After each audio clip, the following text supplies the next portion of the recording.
Welcome back to Bay Area Focus. Producer and comedian Lisa Gaduldig and Ashkenaz Music and Dance have joined forces to launch a new monthly comedy series. Coming up on October 12th, they will kick the series off with a political comedy night. Comedian Andre the Wonderwoman will be one of the comedians featured and is here to tell us all about her comedy and also the event. Thanks for coming on the show. Thank you for having me. All right, so a political night. Obviously, Yes. There's probably a lot of material out there right now. A lot of material and a lot of need for comic relief. So I think this will be the perfect setting to sort of get some of that tension out that we're all living with day to day. Was that the inspiration behind this? I think probably that's right. I mean, it's something that's very timely. You never can have too much laughter, and these are certainly times where we need as much as we can get. So. Well, I think it's really interesting because by day you're an anti-death penalty lawyer. Yes. And by night you're a comedian. Yes. How do you mix the two? Well, again, that job is something that needs a lot of comic relief. But people often ask me, how do those jibe? And it's pretty amazing how much comedy and lawyering are similar, especially when you do trial work, which I don't do now, but I used to do trial work. And some of the principles are very much the same. You have to make them like you in the first 10 seconds. You have to never show your fear, and you have to be totally committed to your material. So it's pretty much the same in both of those arenas. Yeah, I can see why that, how that correlates. So how did you get into stand-up comedy?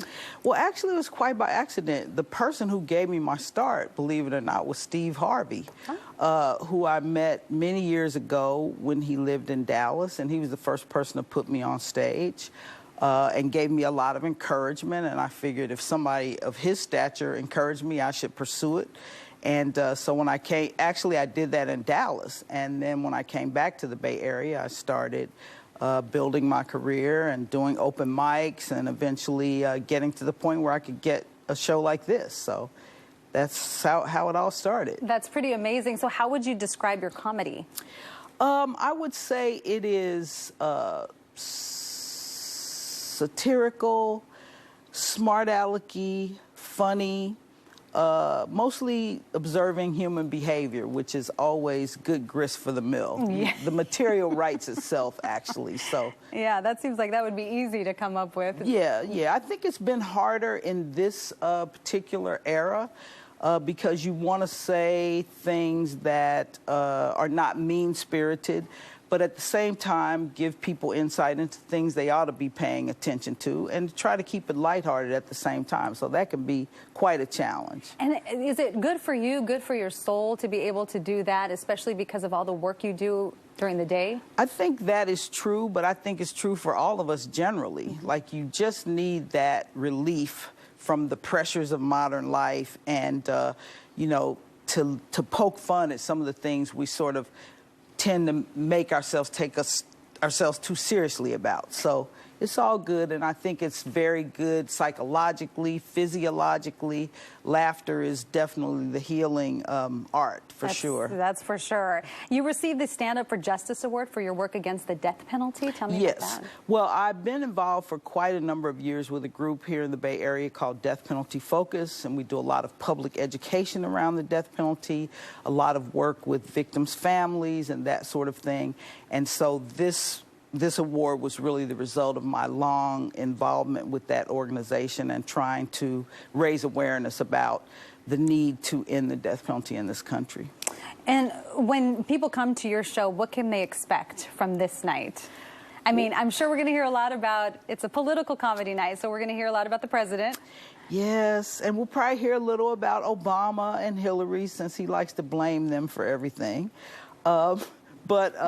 We'll hear a lot about the president. We'll hear a lot about what's going on in the world generally, and try to give people some way of looking at these issues in a way that inspires laughter as well as insight and awareness of what's going on around them. Well, you're doing such a good service out there. Where else can we see you perform? Because it's not just here. No. I can be found running around this town quite a lot. One of my favorite venues is the Brainwash Cafe on Folsom Street. I'm usually there on Thursday nights during the open mic. And then I'll be at the Marsh on the 30th of October doing a solo performance, and that's a show that I think people will really enjoy as well. You keep very busy. How do you balance everything out? I don't sleep much. That's pretty much how I do it, although I've been told you need a lot of sleep. But I just try to keep all those balls in the air as much as possible and don't look back. That's the thing, like Satchel Paige. I was just reading the most successful people, they don't get a lot of sleep, so there you go. Yeah, well, let's hope it works for me. Well, thanks so much for coming on the show. Thank you so much for having us. Good luck on Political Comedy Night. Thank you. It's going to be a great show. And to get your ticket to see a political comedy night, just log on to Ashkenaz.com. Coming up after the break, an amazing exhibit connecting kids to nature.